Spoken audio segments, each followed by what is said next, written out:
এখন এই আইনের যে দীর্ঘ লড়াই সেটা বলতে পারেন মূলত শুরু করেছিল সমাজের সেই সমস্ত মানুষরা যারা বঞ্চিত হয়েছেন এবং প্রান্তিক সমাজ মানুষ, এবং আমি বলতে পারি যে লড়াইয়ে তাদের সঙ্গী হয়েছিলাম মাত্র। যদিও আইনজীবী হিসেবে আমার কাজ, যিনি আমার কাছে আইনি সহায়তা চান না কেন তাকে আইনি সহায়তা প্রদান করা এবং আদালতের সামনে তার বিষয়টিকে উপস্থাপনা করা আইনি যুক্তির সঙ্গে, সেই কাজটি করেছি, কিন্তু দায়িত্বশীলতার সঙ্গে করেছি। এবং যেহেতু এটা একটা পেশা, ফলে পেশার সঙ্গে খুব স্বাভাবিকভাবেই যেহেতু একটা আর্থিক লেনদেনের বিষয় থাকে পেশা যেহেতু, তো এই ক্ষেত্রে মনে হয়েছে যে না, তার বাইরে গিয়েও একটা সামাজিক দায়িত্ব পালন করা উচিত। তার কারণ এই যে ছেলেমেয়েরা যারা ধরুন উদয়াস্ত পরিশ্রম করে পাঠ নিল, মাস্টার ডিগ্রি করলো, বিএড করলো, তারপর তারা একটা আশায় আছে যে আমরা equal opportunity in public employment পাবো এবং আমরা আমাদের মেধার পরিচয় দিয়ে, আমরা আমাদের যোগ্যতার পরিচয় দিয়ে বৈধ পদ পেয়ে আমরা চাকরি পাবো। এটা কোথাও না কোথাও বাধাপ্রাপ্ত হচ্ছিল পশ্চিমবঙ্গে একটা সাধারণ স্বাভাবিক ধারণা হয়ে উঠেছিল যে না, মেধা নয়, অর্থের বিনিময়ে চাকরি। এই জায়গা থেকে তখন এই লড়াইটা শুরু হলো যে কেউ তৃণমূল কংগ্রেসে জয়েন করলো, পরের দিনই তার মেয়ের নাম লিস্টে 1 নম্বরে চলে এলো, তার নাম হবে অঙ্কিতা অধিকারী। কেউ আন্দোলন করছে, আন্দোলনের স্থল থেকে মমতা বন্দ্যোপাধ্যায়ের সঙ্গে একটা লিঙ্ক তৈরি করে নিয়ে সে শেতাবকে টপকে চাকরি নিয়ে নেবে, তার নাম হবে ইনসান আলী। দেখুন, এই ইনসান বা অঙ্কিতা এরা সমাজের বাইরের কোনো মানুষ নয়, এই সমাজেরই মানুষ। কিন্তু তারা কি করেছিল, তারা দুর্নীতির পথটাকে অনুসরণ করেছিল।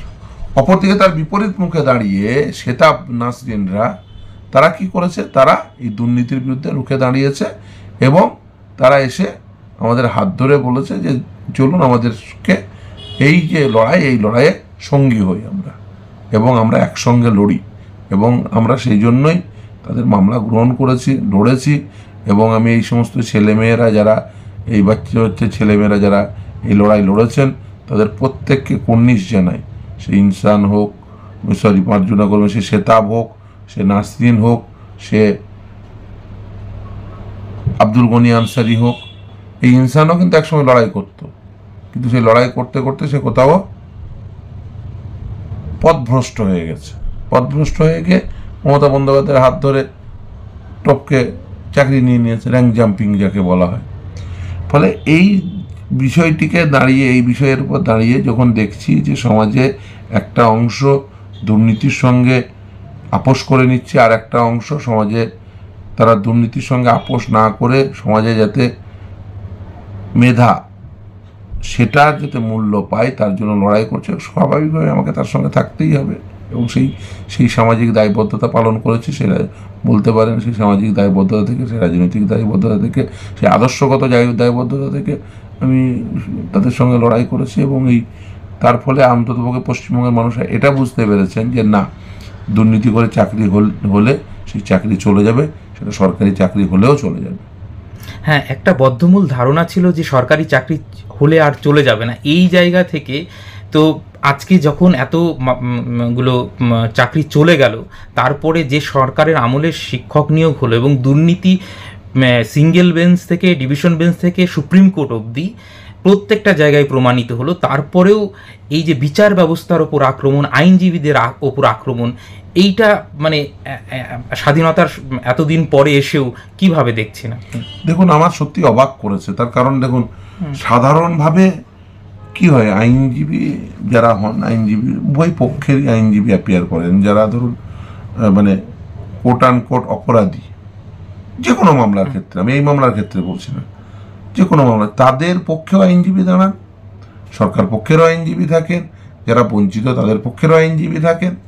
তারা নিজের বক্তব্য আদালতের সামনে তুলে ধরেন, আদালত যেটিকে গ্রহণযোগ্য মনে করে সেই অনুযায়ী রায় প্রদান করেন, এটা স্বাভাবিক। এবং এই আইনজীবীদের উপর আক্রমণ হবে, বিচারালয়ের উপর আক্রমণ হবে, বিচারপতিদের আক্রমণ করা হবে, এটা তো অভাবনীয়। আপনি ভাবুন, একটা সাধারণ উদাহরণ দিই, এবং এটি নিয়ে অনেকের মনে নাড়া দিয়েছে, সেই জন্য উদাহরণটা দিচ্ছি। ধরুন রাম মন্দিরের জায়গায় বাবরি মসজিদ হয়েছে,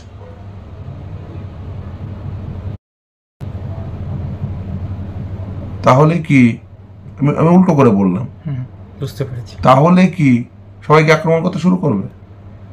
বা আজকের যে অবস্থায় হয়েছে, বাবরি মসজিদের জায়গায় রাম মন্দির হয়েছে, তাহলে কি যারা যে পক্ষ হেরে গেলেন বা যে পক্ষ মনে করেছিলেন যে না ওখানে বাবরি মসজিদ থাকা উচিত, সেই পক্ষকে কাউকে আক্রমণ করবেন? এটা কখনো হতে পারে সুস্থ সমাজে? পছন্দ নাও হতে পারে রায় নিয়ে আপনার 5টা ক্রিটিসিজম থাকতে পারে, আপনি সেই ক্রিটিসাইজ করুন যে রায়ের এই অংশটি সঠিক নয়, এই অংশটি এই হওয়া উচিত, এটা ক্রিটিসিজম, আপনি ফেয়ার ক্রিটিসিজম করুন, কোনো অসুবিধা নেই। গণতন্ত্রে যে কোনো জাজমেন্টের ফেয়ার ক্রিটিসিজম করা যায়, বিচারপতিকে আক্রমণ না করে, তার ছবিতে থুতু না ছিটিয়ে, তার ছবি পায়ে না মারিয়ে, তার ছবি নিয়ে এসে প্রিন্ট আউট করে নিয়ে এসে তাকে অশ্রাব্য ভাষায় গালিগালাজ না করে, এগুলো তো করা যায়। আপনি জাজমেন্ট পড়ুন, পড়ে আপনার মনে যদি হয় যে না এই প্যারাগ্রাফের সঙ্গে এই প্যারাগ্রাফ কন্ট্রাডিক্টরি, আপনি লিখুন না, সুন্দর করে লিখুন না, কোনো অসুবিধা নেই। আপনি ফেয়ার ক্রিটিসিজম করুন। ভারতবর্ষে মানে সেই সুযোগ তো ভারতবর্ষের সংবিধান ভারতীয়দের দিয়েছে, কিন্তু ভারতবর্ষের কোনো নাগরিককে তো এই অধিকার দেওয়া হয়নি যে তার রায় পছন্দ হচ্ছে না বা কোনো বিচারালয় পছন্দ হচ্ছে না বলে সেই বিচারালয়ের বিচারপতিকে আক্রমণ করবেন বা আইনজীবীদের আক্রমণ করবেন। এটা একটা স্বাধীন পেশা, এখানে আপনি আপনার পছন্দ মোতাবেক কোনো আইনজীবীকে পরিচালনা করতে পারেন না। স্বাধীন পেশা, আপনি কি করবেন? একদমই তাই স্যার। দেখছে একটা ট্রেন্ড দেখতে পাচ্ছি যে প্রথমে রাজ্যের মুখ্যমন্ত্রী, তারপরে আপনাদের গত সপ্তাহে ঘেরাও এবং ফোন কলে গুলি করে মারার যে হুমকি, এই যে একটা খারাপ এক্সাম্পল সেট হচ্ছে, এটা ভারতের যে গণতন্ত্র 3টে পিলারের ওপর দাঁড়িয়ে, তার মধ্যে মূল একটা সব থেকে শক্তপোক্ত পিলার যেটা হচ্ছে বিচার ব্যবস্থা। তো তার ওপর এই ধরনের এহেন আক্রমণ এবং সেইখানে শাসক দলের একটা প্রচ্ছন্ন মদত রয়েছে, সেটাও পরিষ্কার হয়ে যাচ্ছে। তো এইটা গণতন্ত্রের পক্ষে কতটা বিপজ্জনক? না, প্রচ্ছন্ন মদত না, আপনার সঙ্গে একটু ডিফার করছি। এটা প্রকটভাবেই মদত রয়েছে, মানে প্রচ্ছন্ন হলে সেটা অন্য বিষয় হতো, এত প্রকটভাবে মদত রয়েছে। দেখুন, আপনি দেখুন এসএসসির রায় প্রদান হলো বা তার আগেও মুখ্যমন্ত্রী তিনি বিকাশবাবুকে আক্রমণ করলেন, রায় প্রদানের পরে বা তার আগেও এই যে কুণাল ঘোষ থেকে শুরু করে তৃণমূলের একদম মানে সকলে আমাকে এবং বিকাশবাবুকে নিরন্তর আক্রমণ করে গেছেন। রায় প্রদানের পরে তারা মনে হয়েছে যে না অন্য 5টা মামলায় হয়তো সেটা কোন দিকে রায় যেতে পারে, তারা একটা আবহাওয়া বুঝতে পারছেন, পরে সেখানেও তারা আক্রমণ শুরু করেছেন।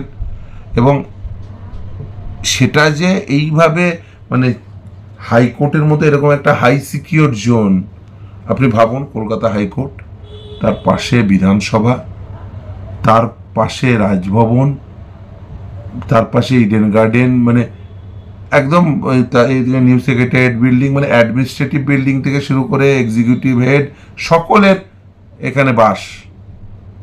রাজ্য এই আমার চেম্বার, এখান থেকে এই ধরে এইদিকে গেলে 2টো বাড়ি পরেই রাজভবন।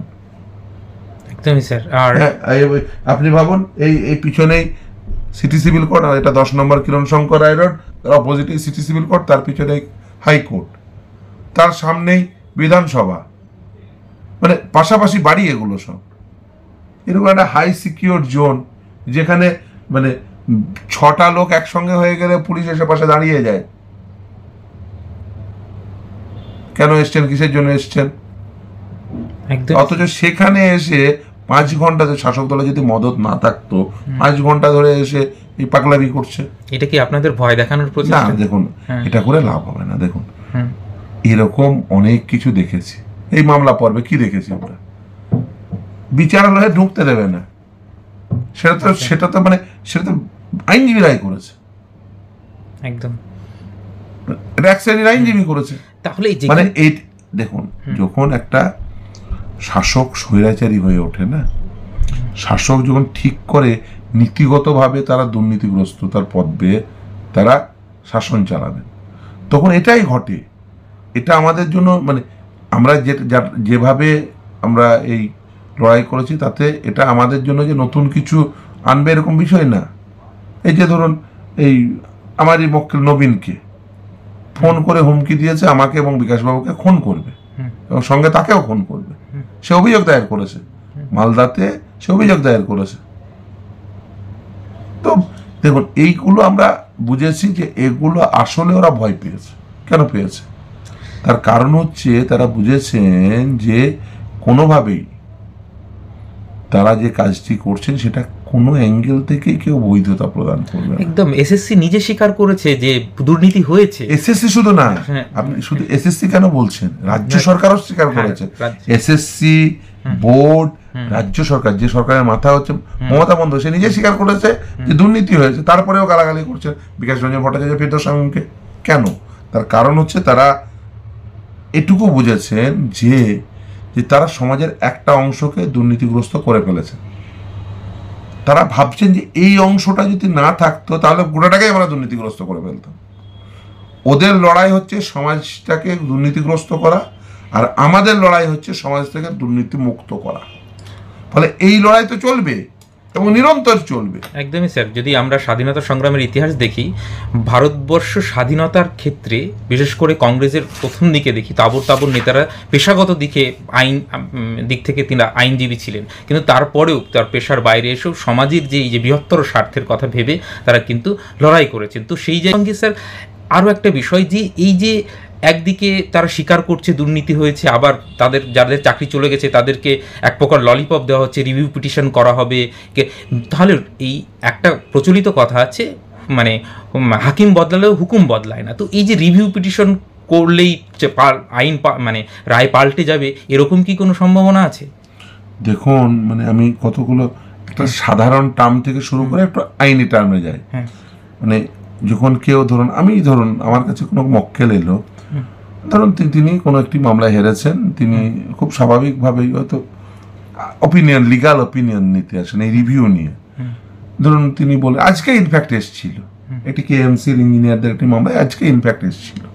তো আমি তারা মানে যে এই রিভিউ নিয়ে অপিনিয়ন নিতে এলে প্রথম যেটা বলি যে শব্দ বন্ধগুলো, যে নিজের ফেলা থুতু কেউ চাটে না। বুঝতে পেরেছেন? এইটা হচ্ছে প্রথম আমি তাকে বলি যে কেউ যে নিজের ফেলা থুতু সাধারণভাবে কেউ চাটে না। চাটবে তখন যখন বুঝবে থুতু ফেলাটা ভুল হয়েছে, বিরাট ভুল হয়ে গেছে। তার মানে আপনি বলতে চাইছেন রিভিউয়ের স্কোপ আইনগতভাবেই অত্যন্ত লিমিটেড। আপনাকে রিভিউ কেন অ্যাডমিট করবে এটা স্যাটিসফাই করতে হয় আদালতকে প্রথমে, তারপরে পুনর্বিবেচনার প্রশ্ন। বেশিরভাগ ক্ষেত্রেই দেখবেন মোর দ্যান 90% ক্ষেত্রে রিভিউ ডিসমিসড হয়। তাহলে এসএসসি কি প্রথম কথা। দ্বিতীয় কথা, এই মামলার ক্ষেত্রে আর একটা ভুল হয়ে গেছে। ভুল মানে আরো স্কোপ ছোট হয়ে গেছে, ন্যারো হয়ে গেছে। কেন? তার কারণ একটি মিসলেনিয়াস অ্যাপ্লিকেশন হয়েছে। সেই মিসলেনিয়াস অ্যাপ্লিকেশনে একটা জাজমেন্ট হয়েছে, ভুল মার্জনা করবেন, অর্ডার হয়েছে। প্রথমে জাজমেন্ট, দেন মিসলেনিয়াস অ্যাপ্লিকেশন, দেন অ্যানাদার অর্ডার। সেই অর্ডারে বলে প্রথমে এসএসসি আন্ডারটেকিং দিয়েছে যে তারা 31শে মের মধ্যে নিয়োগ প্রক্রিয়া জন্য অ্যাডভার্টাইজমেন্ট করবেন এবং 31শে ডিসেম্বরের মধ্যে নিয়োগ প্রক্রিয়া কমপ্লিট করবেন। দ্বিতীয়, যে এই ধরুন এই সুপ্রিম কোর্ট যে রায় দিয়েছে যে আগামী 31শে ডিসেম্বর পর্যন্ত যারা এখনো টেন্টেড হিসেবে চিহ্নিত হয়নি তারা কন্টিনিউ করতে পারবে। তাহলে যারা এখনো টেন্টেড হিসেবে চিহ্নিত হয়নি তারা কন্টিনিউ করা মানে কি? তারা আদালতের এই যে নির্দেশ, সেই নির্দেশকে মান্যতা দিয়ে কন্টিনিউ করা। তাহলে যারা আদালতের ওই নির্দেশকে এক্সিকিউট করে দিল, সাবসিকুয়েন্টলি তারা কি করে চ্যালেঞ্জ করবে? বুঝতে পেরেছেন? একবার গ্রহণ করার পরে আবার কি করে বর্জন করবেন? একবার গৃহীত হলো তারপরে বলছেন না আমি বর্জন করে দেবো, হয় না, লিগাল প্রিন্সিপাল অনুযায়ী হয় না। ফলে স্কোপ এই মিসলেনিয়াস অ্যাপ্লিকেশনের ফলে, তার নির্দেশের ফলে ওই স্কোপটি আরো ন্যারো হয়ে গেছে। রিভিউয়ের স্কোপ এমনি ন্যারো, ওটাকে আরো ন্যারো করে দিয়েছে, ন্যারো আর হয়ে গেছে। ফলে এখন আর স্কোপ প্রায় নেই বললেই চলে। দেখুন, লিগাল প্রভিশন আছে, কারোর পকেটে টাকা থাকতে পারে, আর জনগণের ট্যাক্সের টাকা তো আছেই, নিয়ে কোটি কোটি টাকা খরচা করতেই পারে, অসুবিধা কিছু নেই।